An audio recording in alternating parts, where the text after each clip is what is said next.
Welcome back, brave adventurers, to our ultimate masterclass on the world's most mind-boggling and chaotic history mysteries.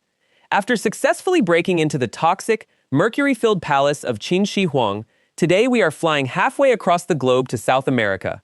Please pack a sturdy pair of hiking boots, a heavy-duty can of mosquito repellent, and a heart of pure steel, because we are about to plunge into one of the most delusional, bloody, and hallucinatory treasure hunts in human history. That's right! Today's destination is the quest for El Dorado, the lost city of gold hidden somewhere deep inside the mystical Amazon rainforest. This legendary place is so famous that it has inspired a whole fleet of animated movies and hit video games in Hollywood. But what drove an entire generation of 16th century European colonizers completely insane, making them readily burn through their fortunes and lives in the deep jungle, was actually a classic historical scam. It all started with a colossal misunderstanding about a man who simply liked to take gold dust baths. This thrilling tale begins when Spanish conquistadors first set foot in what is now modern-day Colombia. There, they overheard a highly bizarre legend from the indigenous Muisca tribe. The locals recounted that whenever a new chieftain ascended to power, the tribe would hold a lavish religious ceremony at the sacred Lake Guatavita. The future chieftain would strip naked and have his entire body coated in a sticky layer of resin oil. Afterward, the priests would blow fine gold powder all over him from head to toe until he literally transformed into a glittering golden man. This gilded chieftain would then step onto a bamboo raft piled high with emeralds and gold offerings, rowing out into the deep center of the lake. As the sun rose, he would plunge into the waters to wash away the gold dust as a gift to the gods. Meanwhile, the tribesmen on the shores would toss thousands of golden trinkets into the lake for good luck.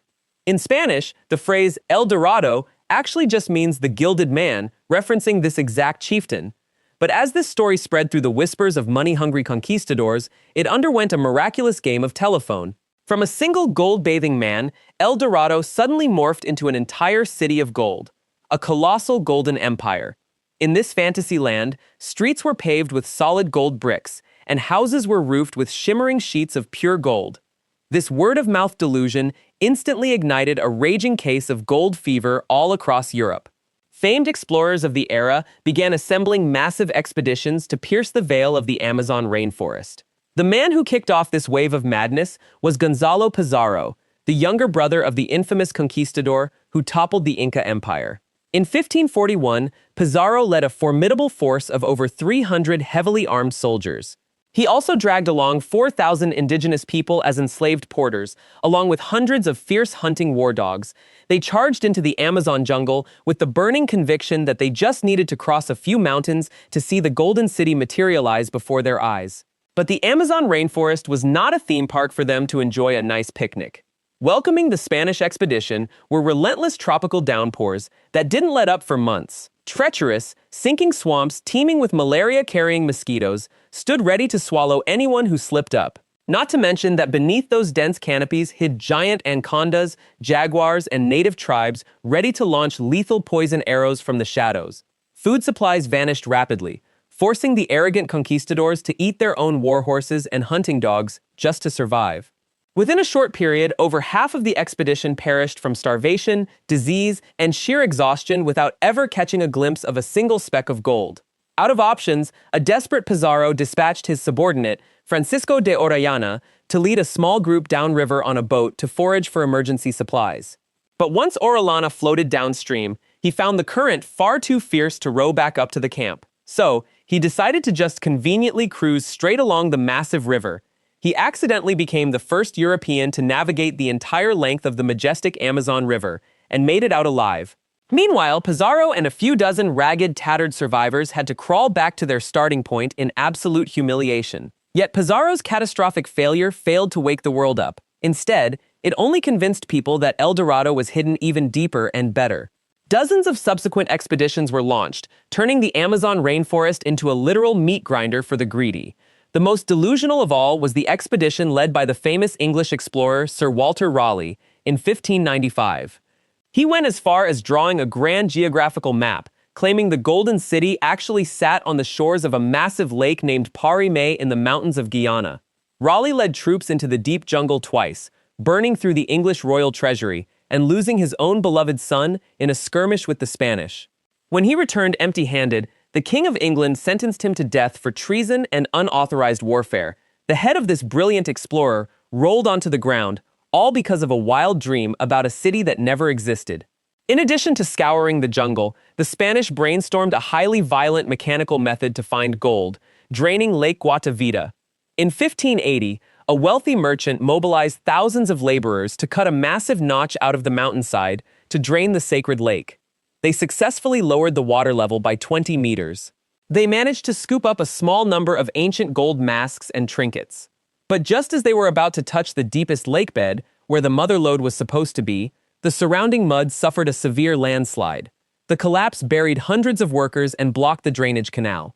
This eco-destructive project had to be abandoned because the costs were astronomical and the gold recovered was a drop in the bucket compared to the effort.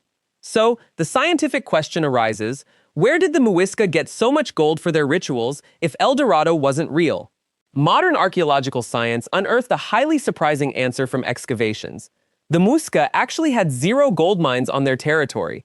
Their lands only yielded massive amounts of rock salt and highly valuable emeralds. They used this salt and emerald wealth to trade with neighboring tribes from other regions to bring gold home.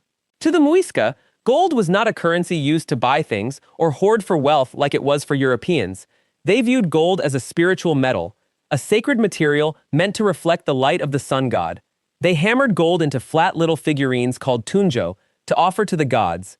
They never built palaces or paved roads with gold, as the wild colonial rumors claimed. It was this absolute clash of worldviews and the bottomless greed of the Europeans that twisted a beautiful religious ritual into a centuries-long historical tragedy. The money-tinted lens of the colonizers painted a grand mirage in the jungle, and in the end, that very mirage cremated the lives of tens of thousands of men. The golden city of El Dorado was, therefore, never a real geographical place on a map. It was, in truth, a psychological syndrome, a collective case of gold madness during the colonial era. Thus, we can see that the secret of El Dorado has been stripped bare and clearly decoded by the light of archaeology. The real demon lurking in the Amazon rainforest was not cannibalistic tribes or strange creatures. That demon was the unbridled greed inside the hearts of the invaders. They annihilated a peaceful Muisca civilization, all to chase a golden ghost of their own imagination. Thank you for trekking through the suffocating Amazon jungle and these sharp historical twists with me. If you love these chaotic and highly educational history and science explorations, please keep supporting our journey. Your curiosity and passion for knowledge are my absolute greatest motivations to keep creating. Leave a like, share the video, and subscribe so you don't miss the upcoming episodes. Now, here is the most important question for you young adventurers. Which mystery do you want us to dissect and decode in the next episode? Shall we fly over to Egypt to explore the deadly curse inside the tomb of the boy king Tutankhamun? Or shall we rewind time to hunt down the whereabouts of the legendary lost continent of Atlantis, submerged deep beneath the ocean? Any mystery always hides highly fascinating scientific angles and incredibly comical stories waiting for us. Leave your thoughts in the comments below to let me know so I can cook up a top-tier script for you. For now, it's time to pack up our tents, say goodbye to the windy Amazon jungle, and return to reality. Wish you all a new day, filled with the energy of discovery, and always keep a cool head when facing sensational rumors on social media. Live colorfully, stand strong, and never stop learning to enrich your own vault of knowledge. Thank you to my brave adventurers once again, and have wonderful experiences. See you at the next promised lands of this beautiful planet. New episode coming up next. Peace out.